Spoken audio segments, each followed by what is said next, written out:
ريح الشهادة عطر ونور، وجه منير نال القصور.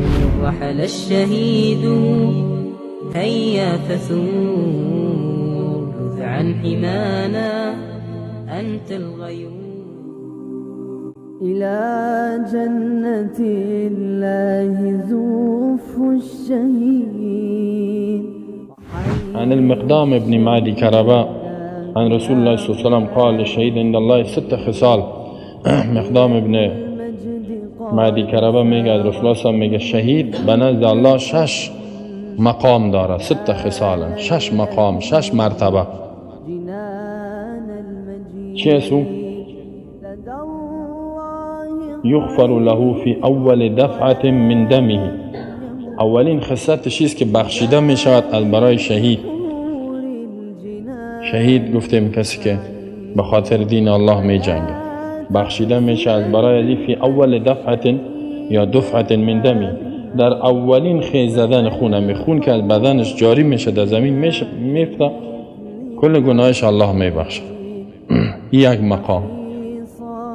کسی که در راه الله شهید میشه، خونش میفته در زمین، گناهش کلش محو میشه. و یرا مقعده من الجنة، و نشان داده میشد برش جایش در جنت. در جنت یعنی پیش ازی که روحش بره، اکثر محدثین میگن برش جنت جایش نشان داده میشه، بعد از او روحش میره. پیش ازی که مرگش بیاد جنت الله برش نشان میده. در محالت جان کندن. سوم و یجار من عذاب القبر، نجات داده میشه، حفاظت میشه از عذاب قبر، یعنی از عذاب قبر نجات میافت. این سوم مقام مرتبه. اگر نه ها مسلمان ها عذاب قبر است و فرق میکند هر کس. و یأمن من الفزع الاکبر،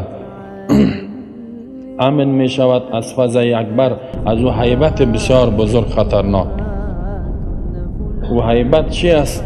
در بسیار محدثین اقوال دارن. هیبت فزع الاکبر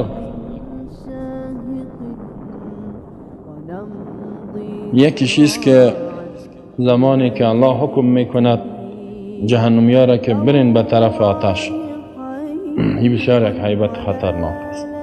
از اینمی حیبت که این به جهنم حکم نشه، از او به امن میشه. دوم قولی است که فزع الاکبر عبارت اسی است که مرگ آورده میشه در بین اهل جنت و جهنم، از بین برده میشه. میگه دیگه مرگ نیست. جهنمی‌ها را میگه شما هم در آتش هستین نمیمرید، جنتی‌ها را میگه در جنت هستین مرگ با بالایتان نمیاد. بسیار هیبت خطرناک. و کسی که اهل جهنم است بسیار میترسه که مرگ نیست که از عذاب خلاص شوی. اینمی از اینمی هیبت نجات میافت. دیگه ای که آتش پیش کرده میشود به کسایی که مستحق آتش است، جهنم نشان داده میشه. اینجا هم یک هیبت خطرناک است. از اونمو هیبت الله ایره نجات میده. و یحلا حلت الایمان، و یحلا یعنی زیورات پوشانده میشه به زیورات ایمان. یعنی زیورات ایمان الله میفهمه، زیورات خاص ایمانی برش داده میشه.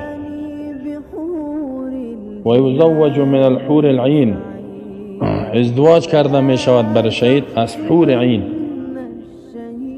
حور عین همو که چشمایش وسیع است، همو خانم های زیبا چشمای کلان داره. حور و او را میگه که از چشمایش از سیاهی سیاه، از سفیدی سفید، یعنی بسیار زیبا. برش ازدواج میشود. چقدر؟ و یزوج من الحور العین 72 72 دانه 72 دانه حور برش ازدواج میشه. البته این همه قدر نیست. اکثر مفسرین محدثین میگه که و یزید الله من فضلی، از فضل خود الله دیگه هم برش زیاد میکنه. یعنی کم از کم 72 دانه حور جنت برش ازدواج میشه. حوره که صفاتش در حدیث ببینین تعجب میکنه. و یشفع فی 70 انسانا من اقاربی، شفاعتش قبول میشه در 70 انسان از خویشاوندش.